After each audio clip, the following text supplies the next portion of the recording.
السلام عليكم ورحمة الله وبركاته. ازيكم عاملين ايه؟ يا رب تكونوا بخير. النهاردة ان شاء الله هنعمل مع بعض كيكة الكراميل او جاتو الكراميل. كيكة هتعجبك جدا، خفيفة وناعمة ودايبة دوب بجد، يعني هتاكلي منها مش هتشبعي. جربيها وشوفي ايه رأيك فيها. تعالوا ندخل مع بعض الفيديو ونشوف هنعملها ازاي. اول حاجة معايا كوباية من السكر، ومعايا كوباية من الحليب، ونص كوباية من الزيت، ومعايا معلقتين من الحليب البودر، ومعايا بيضتين، وكمان فانيليا سايلة او بودرة، معايا كيس كيك شيف او معلقة كبيرة من البيكنج باودر، ومعايا كيس كراميل هنشتريه من بره من عند بتاع مستلزمات الحلواني او من اي سوبر ماركت عادي، ومعايا كوباية ونص من الدقيق. هنحط عليه رشة ملح، حاجة كده بسيطة يعني ما بين الصوابع لمعادلة المكونات مش اكتر.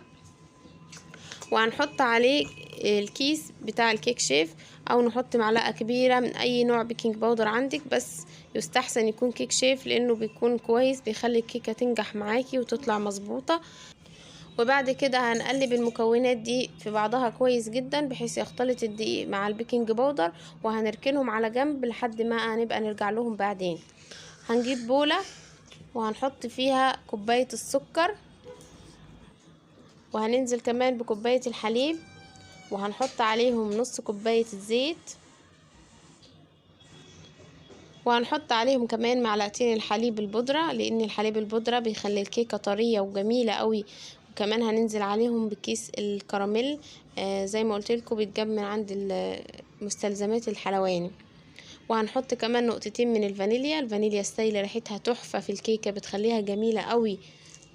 وبعد كده هنضرب المكونات دي كلها مع بعض في الخلاط. هي المفروض تتضرب في الخلاط، بس انا بصراحة الخلاط بتاعي ما كانش شغال، فيعني قلت مش هعطل الطبخة علشان خاطر حاجة. عملته عادي بالهاند بلندر بالسلاح اللي انت بتضربي بيه الخضار والحاجات دي، فيعني نفع وكان كويس ادى غرض يعني. وهنفضل نضرب فيهم لحد ما القوام بتاعنا يبقى بالشكل اللي انتوا شايفينه ده. عايزينه يبقى تقيل شوية. هوريكم القوام بتاعه وانا بنزله في الكوباية دلوقتي. هناخد كوباية من الخليط اللي احنا عملناه ده وهنحطها في التلاجة لحد ما نبقى نرجع لها بعد ما الكيكة تستوي. هقول لكم هنعمل بيها ايه. لو انت حابة الطبقة اللي احنا هنحطها دي قليلة، ممكن تحطي كوباية صغيرة عادي او نص الكوباية، دي حاجة ترجع لك انت، بس هو الحاجة المناسبة بتكون كوباية يعني. وهناخد باقي الخليط اللي اتبقى معانا ده وهنحط عليه باقي المكونات بتاعتنا. هننزل عليه بالبيض وهنحط طبعا فانيليا عشان خاطر البيض.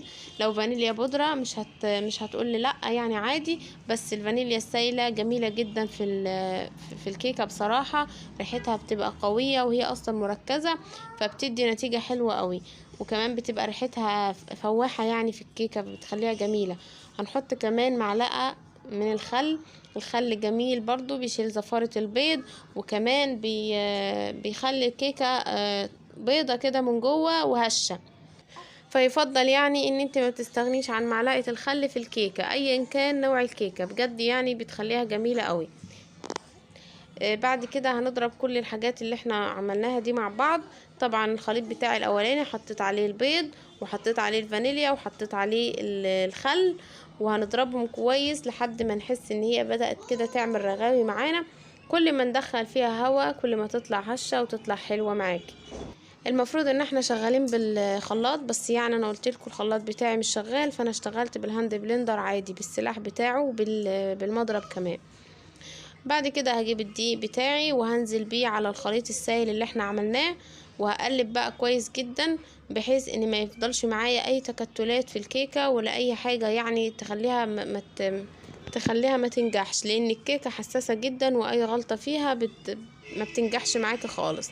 في ناس كتير بتشتكي من الكيكة ان هي ما بتنجحش منها، وبتحس ان عاملها صعب، بس يعني لو انت اتبعتي التعليمات واتبعتي المقادير كويس جدا هتلاقيها مظبوطة معاكي قوي وبتطلع حلوة. اهم حاجة تحافظي على المقادير بتاعتها وتحافظي على التكات والحاجات اللي المفروض تعمليها عشان تطلع معاكي ناجحة.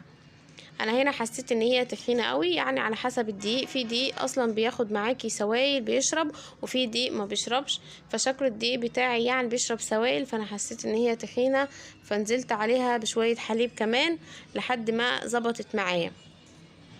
وادي قوام الكيك بتاعنا المظبوط.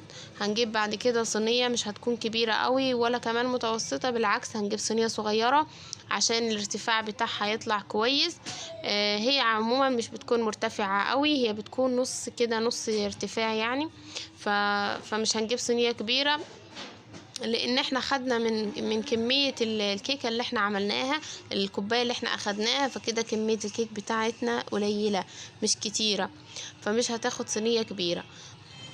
هننزل بخليط الكيك جوه الصينية. طبعا انا دهنتها زيت او سمنة عادي يعني. بعد كده هنحط الصينية جوه الفرن على نار متوسطة، مش هتكون عالية قوي لان الكيك بتاعنا ما بياخدش سوا وما بياخدش نار عشان ما تتحرقش منك. وهنسيبها تستوي براحتها لحد بقى ايه ما تحس ان هي احمرت على الجوانب، تبدأي تشغلي عليها الشواية وتاخد وش. هنفرغ الهواء اللي داخل الكيك وبعد كده هندخلها على الفرن على طول. هنا الكيك بتاعي كان خلاص استوى، بسم الله ما شاء الله عليه. هو لونه زاد شوية من فوق بس مش مشكلة. وده الخليط اللي احنا حطيناه في التلاجة جمد معانا اهو حتى ما بيوقعش. بس كانت الكيكه هديت خالص، ما مش سخنه ولا اي حاجه. هجيب السكينه او بخله او باي حاجه وهفتح كده فتحات صغيره فيها، وهحط شويه حليب صغيرين قوي، يعني حوالي ربع فنجان او تلت فنجان صغير. وبعد كده هنجيب الخليط بتاعنا اللي احنا خدناه على جنب وهننزل بيه على الكيكه زي ما انتوا شايفين كده. شايفين القوام بتاعه ازاي؟ وهنبدأ بقى نفرد الخليط بتاعنا ده على الصينية بقى كويس جدا، وهنسوي الوش بقى كويس من فوق عشان يبقى منظرها حلو. طبعا فرحيني بقى باللايك الجميل بتاعك، اعملي لايك للفيديو وكمان اعملوا اشتراك في القناة، وما تنسيش تفعلي زر الجرس علشان يوصلك كل جديد من الفيديوهات اللي انا بنزلها. هنفرد الوش بتاعنا كويس قوي بالمعلقة وهنسويه كويس.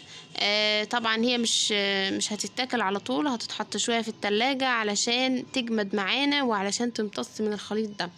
يعني كل ما تفضل معاكي في التلاجة وتاكليها يعني مثلا تاني يوم تلاقيها امتصت الخليط ده وبقيت جميلة قوي، كل ما تقعد كل ما تحلى. وهنا كانت خلاص جاهزة معانا اتفردت. هنحط عليها الكريم كراميل السايل ده،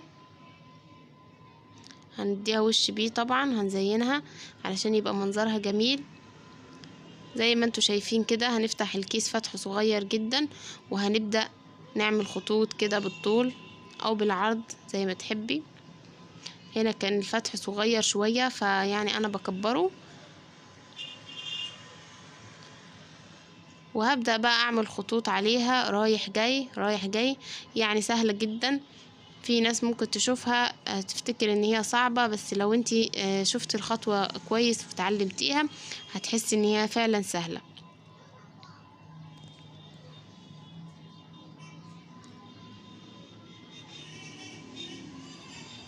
وبعد كده هجيب سكينة او خلة او اي حاجة رفيعة وهفضل اعمل الشكل اللي انتوا شايفينه ده. هفضل رايحة جاية كده بالسكينة لحد ما يطلع معايا الشكل اللي انتوا شايفينه.